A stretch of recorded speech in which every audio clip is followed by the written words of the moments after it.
Es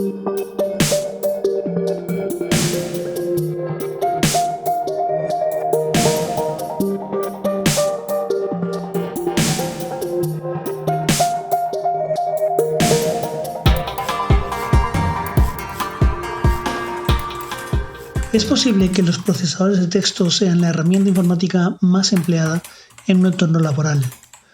Sin ir más lejos, estoy usando un documento de Google para escribir el guión de este vídeo en este momento. Cuando empecé a trabajar, aún se empleaban máquinas de escribir electrónicas. Yo era por aquel entonces un enamorado de la informática, uno de los primeros usuarios de Internet en mi entorno, y me consideraba un hacker en el sentido original de la palabra, definida por el MIT en Boston. Programas como TeaWrite o el más evolucionado WordPerfect 5.1 a principios de los 90 eran entonces revolucionarios y ya realizaban todas las funciones básicas que 30 años después hace un procesador de texto actual. Uno de los procesadores de texto más conocidos es Word, que ha sido el procesador de texto más utilizado en el entorno laboral durante una generación. Afortunadamente, hay disponible un potente editor de textos en software libre que es LibreOffice Writer. Writer se ha extendido hasta dominar el entorno académico y sigue expandiéndose a toda vela. Para aquellos que estén interesados en este procesador, tengan en cuenta que no hay que confundir LibreOffice con OpenOffice. Este último hace unos cuantos años que dejó de ser software libre y cuando volvió a serlo, dejó de actualizarse. Sin embargo, ha surgido un contendiente que, no contando con herramientas de edición tan sofisticadas como Writer o Word, los está desbancando armado con una integración en la nube sin precedentes. Los documentos de Google son verdaderamente fáciles de compartir. Se graban automáticamente a tiempo real y tienes la seguridad de poder continuar trabajando en ellos en cualquier otro ordenador sin instalación previa ni un sistema operativo concreto. Tratando de no quedarse atrás con el éxito fulgurante de Google, los demás van implementando lentamente algunas de esas funciones, pero más torpemente. Puede que pronto demos un paso valiente y cambiemos a software libre, pero mientras decidamos aprovechar la robustez e integración de G Suite, para mí no salimos ganando si cambiamos a Microsoft, que es otra gran corporación con un sistema de negocio similar y un procesador mucho menos ágil para nuestros propósitos, aunque sea algo más potente. Esto que les muestro aquí es un trabajo real del que he cambiado solo los nombres del alumnado. En Classroom se les propone la visualización de un vídeo corto pero impactante que ven en su casa cuando estiman conveniente. El propósito es generar un debate que transcurre a través de un documento de Google. Como ven, a partir de la propuesta del profesor, cada alumno o alumna participa cuando puede. La riqueza es tremenda. Sabiendo como saben que tienen que opinar por escrito, es habitual que investiguen previamente, y las opiniones son más documentadas y elaboradas. Ha sido justamente el confinamiento el que me ha hecho descubrir este sistema, que es una poderosa herramienta, tanto de aprendizaje como de evaluación. Los documentos de Google mejoran cada año a un ritmo apreciable. Ahora, por ejemplo, se crean automáticamente esquemas, muy útiles para buscar algo en el documento. Esta característica se combina con los formatos que podemos enseñar a manejar al alumnado tanto para aumentar la legibilidad y coherencia como para hacer estos esquemas más operativos. La posibilidad de compartir documentos no se limita a los debates. En la materia de imagen y sonido elaboramos guiones para los cortos, por ejemplo. La clase está absolutamente callada en el aula de informática, pero en realidad están cooperando, diseñando y hablando entre ellos a través del propio documento. Este documento lo preparó mi alumnado de la ESO en tecnología. Con él aprendieron a programar un robot, a hacer una presentación estructurada, a manejar gráficos con sentido para ellos y de camino interiorizaron el concepto de velocidad un curso antes de verlo en física. Después aprovechamos sus nuevas habilidades de presentación a través de un documento de Google para que diseñaran, construyeran y probaran un puente enteramente en papel que debía soportar peso. Uno de ellos, por cierto, soportó los 15 kilos que pesa un extintor. Creo que con la alta organización que les permite los documentos de Google, pocas cosas hay que nuestro alumnado no pueda hacer. Un último ejemplo que quiero enseñarles antes de ponernos a cacharrear con el programa es uno de los documentos que mis compañeros han usado en este curso. Recordarán que había que decidir qué tipo de trabajo hacer como tarea a entregar previa a esta clase. Este es el documento del grupo 1. Una de las herramientas más potentes de los documentos y otros productos de Google es el historial. Como profesor puede interesarte ver no solo el producto acabado, también su evolución. Gracias al historial puedo ver además la contribución de cada alumno y ser testigo en diferido de la gestación de ideas. Arriba a la derecha del menú principal nos informa de qué persona modificó algo por última vez y cuándo lo hizo. Esto es, al mismo tiempo, un acceso al historial de versiones que aparece a la derecha de la pantalla si hacemos clic aquí. Si alguno de tus alumnos no ha participado en el documento, su nombre no va a aparecer aquí. Retrocediendo, por ejemplo, aquí, puedo ver el proceso de toma de decisiones en este caso. Si hemos metido la pata y perdimos información, podemos retroceder al punto exacto que nos interese y restaurar la versión aquí. Antes podemos hacer una copia para tener también el contenido que se añadió posteriormente. Como en este caso solo quería consultar, salgo directamente del historial aquí. Para empezar a trabajar en un documento de Google, lo primero que hacemos, al igual que con otras herramientas de Google, es iniciar sesión en nuestro correo institucional. Con la sesión iniciada podemos hacer clic en este icono. Recuerda que este menú es personalizable y puedo cambiar las herramientas de sitio. Ahora podemos acceder a Google Docs aquí. Cuando lo hacemos nos aparece en la parte superior una galería de plantillas para no tener que empezar determinados documentos desde cero. Y en la parte inferior los últimos documentos que hemos usado últimamente. Sin embargo, puede que nos sea más conveniente abrir desde Google Drive, al que puedo acceder desde aquí. Desde Drive tengo acceso a mis carpetas, organizadas previamente por mí como si de mi propio ordenador se tratara. Eso me permite buscar un documento o crear uno nuevo directamente en la carpeta de mi elección. Por ejemplo, voy a crear un documento nuevo en esta carpeta.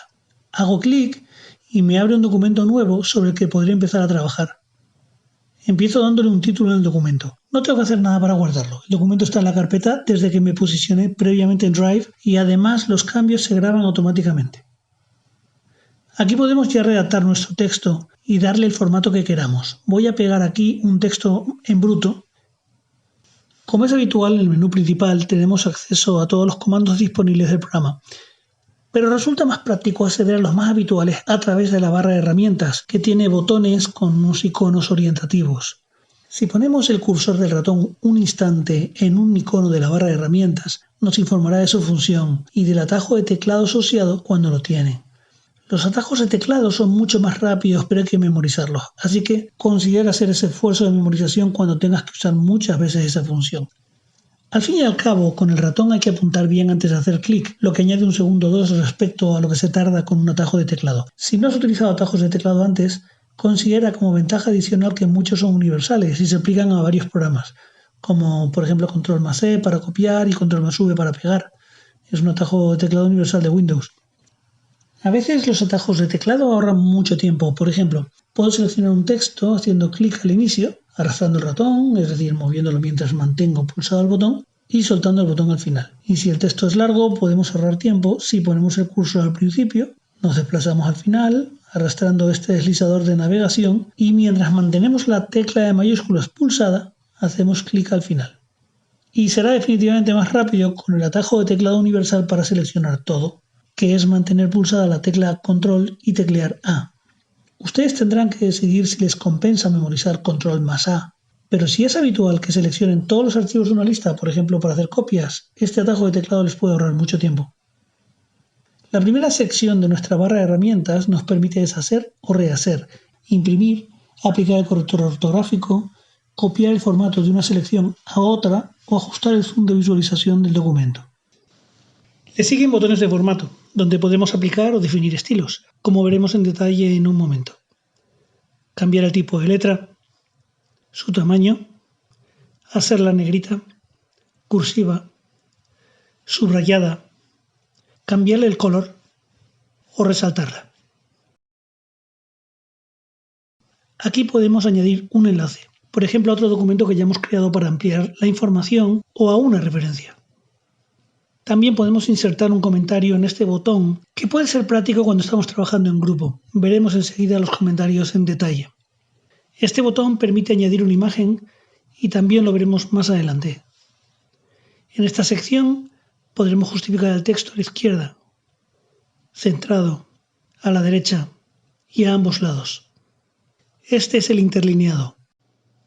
Si requerimos un espacio que no esté definido por defecto, podemos personalizarlo aquí. El resto de las opciones creo que se explican por sí mismas.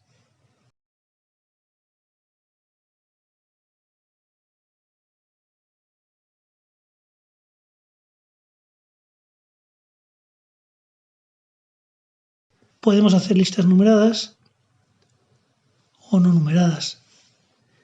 Y en cada caso podemos usar un formato específico. Estos botones aumentan o reducen la sangría. En el caso de una lista, podremos asignar la jerarquía también con ellos. Supongamos que quiero copiar y pegar un trozo de texto a un correo cuyo formato quiero mantener uniforme. No quiero que se vea diferente. En ese caso puede ser útil eliminar previamente el formato que tiene el texto. Podemos hacerlo seleccionando el texto y pulsando el botón Borrar formato. Finalmente podemos cambiar el modo de edición, que es el modo por defecto, a los modos sugerencias o visualización. Veremos esto con detalle enseguida.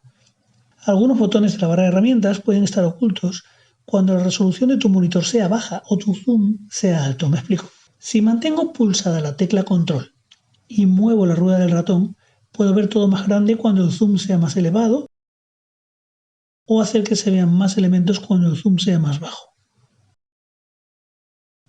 Si aumento el zoom lo suficiente, empezarán a desaparecer botones. En su lugar aparecerá un botón con 3 puntos que permite desplegar los botones que no se ven.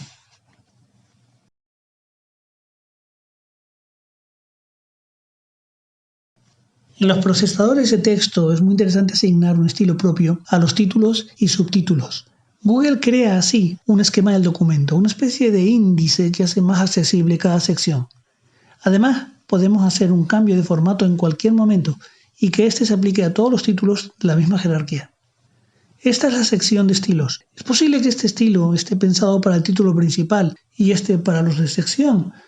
O tal vez prefieras comenzar la jerarquía en título 1 e ir descendiendo al 2 y al 3 para subtítulos principales y secundarios respectivamente. Funcionará lo hagas como lo hagas porque cada formato de cada estilo lo decides tú.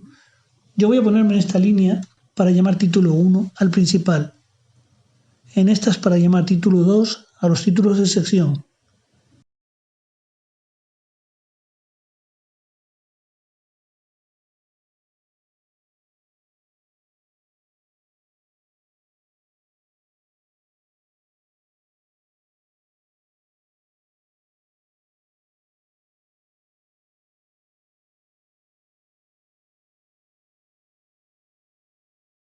Y en estas para llamar título 3 a los subtítulos de sección.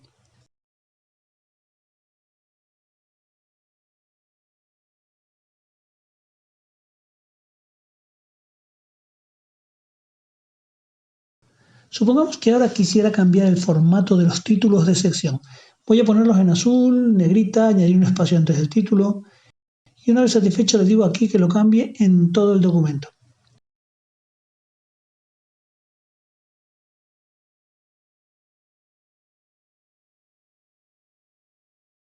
Como puedes ver, los estilos aseguran eficazmente un formato homogéneo en el documento y permiten además hacer cambios rápidos con solo un par de toques de ratón. El esquema o índice del documento permite navegar fácilmente por él. El esquema puede mostrarse u ocultarse aquí. Si pulsamos este botón, se resaltará la palabra desde la posición actual del cursor y se abrirá una caja de comentarios donde podremos insertar el nuestro. Podemos seleccionar previamente la fase o párrafo al que queremos hacer referencia con nuestro comentario y al pulsar el botón de comentario queda resaltada nuestra selección. Observa que cuando seleccionas algo en el documento, también puedes hacer un comentario pulsando aquí, o si te gustan más los menús contextuales, haciendo clic derecho y eligiendo comentar. Los comentarios son ideales para plantear dudas o propuestas que queremos discutir. Voy a poner aquí un comentario.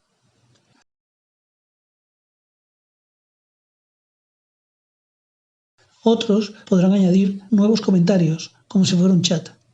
Si es una duda y ha sido respondida o el comentario deja de ser relevante, cualquier miembro del grupo puede cerrar el comentario. Un complemento muy interesante para trabajar en grupo es el modo de sugerencias.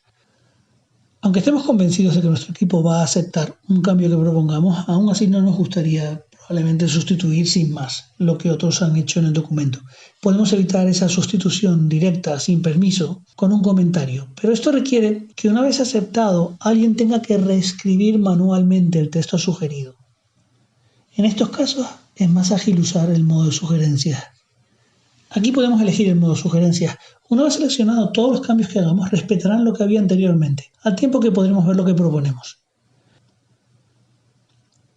Cualquiera de las personas que tengan privilegios de edición en el documento, incluyendo tú mismo, podrán rechazar la sugerencia o aceptarla, y así incorporar definitivamente el cambio con un clic de ratón, sin necesidad de edición adicional. Voy a elegir el modo sugerencias y hacer cambios. Por ejemplo, quito este párrafo seleccionándolo y pulsando la tecla suprimir. Luego cambio el formato de este a negrita y finalmente añado una frase aquí. Podemos ver cómo se especifica con bastante claridad en qué consiste cada sugerencia y quién la propone. Vuelvo al modo edición. Otro compañero puede aceptar una sugerencia, como voy a hacer aquí. Si fuera un comentario pidiendo un cambio, su aceptación aún requeriría editar el documento para incorporar dicho cambio. Sin embargo, hacer sugerencia al cambio que he incorporado en el mismo momento en el que se acepta. Acepto y como ven, el cambio queda incorporado. Esta sugerencia la voy a rechazar y como vemos simplemente desaparece. Esta la acepto. Esta voy a dejarla como está. Si elijo el modo visualización, desaparecen temporalmente las sugerencias que estén sin resolver. Esto es útil, por ejemplo, para imprimir la versión hasta ahora consensuada por el grupo. Los comentarios y sugerencias tienen funciones distintas. Los comentarios son ideales para plantear dudas, sugerencias que aún no tienen forma definida e interaccionar. Las sugerencias, como acabamos de ver, son propuestas de cambio muy concretas. Veamos ahora las imágenes. El alumnado, y dicho sea de paso, cualquiera de nosotros, tendrá mejor disposición a leer un documento que contenga imágenes, mientras que cuando se trata de solo texto nos parece más árido. Por eso, creo que deberíamos dedicar un par de minutos a las opciones que tenemos para tratar imágenes. Hay quien dice que Google pone la imagen en el documento de una forma u otra, dependiendo de su estado de humor, y luego, a medida que sigues elaborando el documento, te vuelve loco moviéndola a donde le da la gana. Vamos a tratar de remediar esto aprendiendo un par de cosas. Las imágenes pueden subirse de nuestro disco duro o pendrive y también desde algún sitio personal que tengamos en la nube como nuestro Drive o Google Fotos. Sin embargo, si la imagen va a proceder de Internet y más concretamente de imágenes de Google, no es necesario pasar por el proceso de abrir el navegador y una vez encontrada la imagen copiarla y luego pegarla o guardarla y luego buscarla.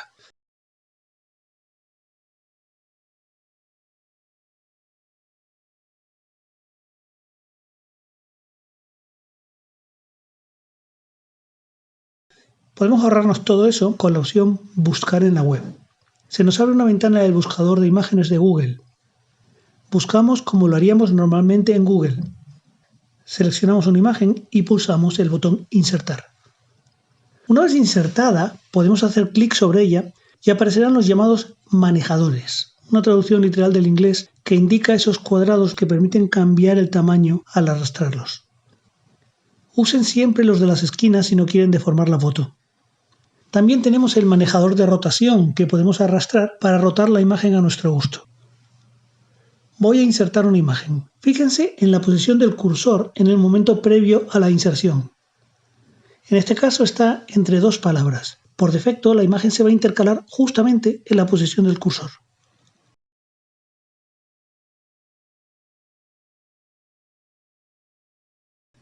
La imagen y la línea de texto en la que la imagen está intercalada comparten el mismo espacio vertical. Voy a probar a arrastrar la imagen entre estas dos palabras. Al hacer clic y arrastrar, aparece un cursor que me indica dónde se va a intercalar la imagen. Raramente vamos a querer la imagen así, intercalada. En un momento veremos otras opciones. Al hacer clic sobre la imagen, verán que se amplían las opciones en la barra de herramientas arriba. Si queremos que la imagen tenga un borde, podemos elegir aquí su color, aquí su grosor y aquí el tipo de línea que queremos. Ahora tenemos un botón para recortar la imagen. Hacemos clic en él y nos aparecen unas marcas nuevas en el borde que podemos arrastrar para recortar la imagen.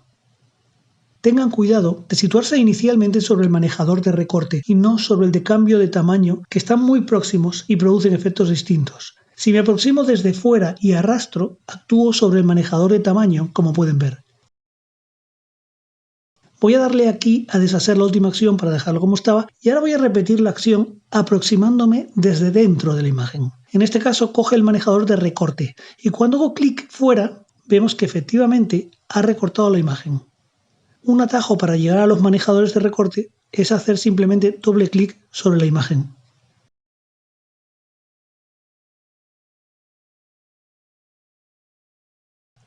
El botón de opciones de imagen nos permite cambiar de forma más precisa el tamaño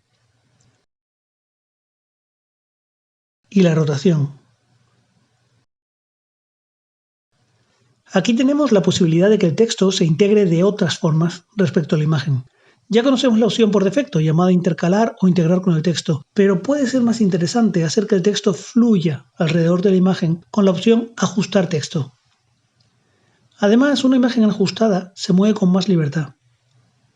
Y si dos imágenes están colocadas de esta manera, pueden solaparse.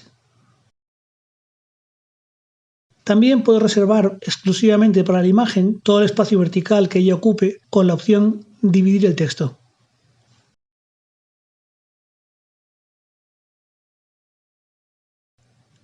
Además, podemos ajustar los márgenes aquí.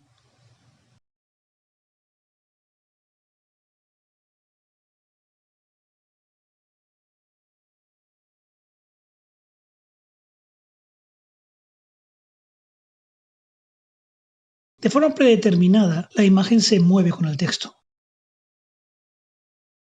Pero también puedo fijarla en la página.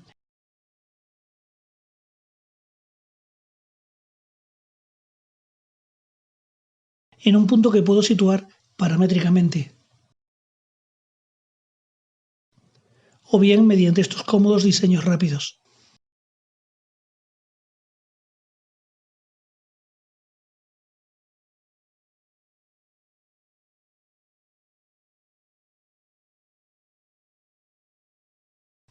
Si te gustan los colores psicodélicos, esta sección es para ti.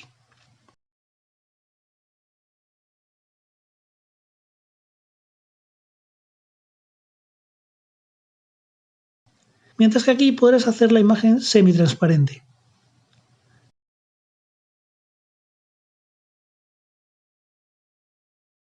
Añadir o quitar brillo. Aumentar o disminuir contraste. Y dejarlo todo como estaba. Si estamos manipulando varias imágenes, podemos dejar fijo el cuadro de opciones de imagen para acceder de nuevo directamente al hacer clic en otras imágenes. En caso contrario, podemos cerrarlo. Al hacer clic sobre una imagen, pueden seleccionarse algunas de las opciones que hemos visto directamente aquí. Como hemos indicado antes, en el menú principal tenemos acceso a todos los comandos disponibles del programa. Puede que pienses que tengas suficiente con la barra de herramientas, pero quizá no estaría de más que echaras un vistazo a las opciones más amplias que tiene este menú. Por ejemplo, puedes convertir tu documento a Word, ajustar los márgenes del documento, buscar una palabra en el texto, insertar un dibujo, un gráfico o un índice, añadir encabezados, pies o números de página, dictar el texto o implementar múltiples complementos gratuitos de Internet que añaden nuevas funcionalidades al programa. Te invito a que investigues el menú principal si quieres llegar más lejos con los documentos de Google.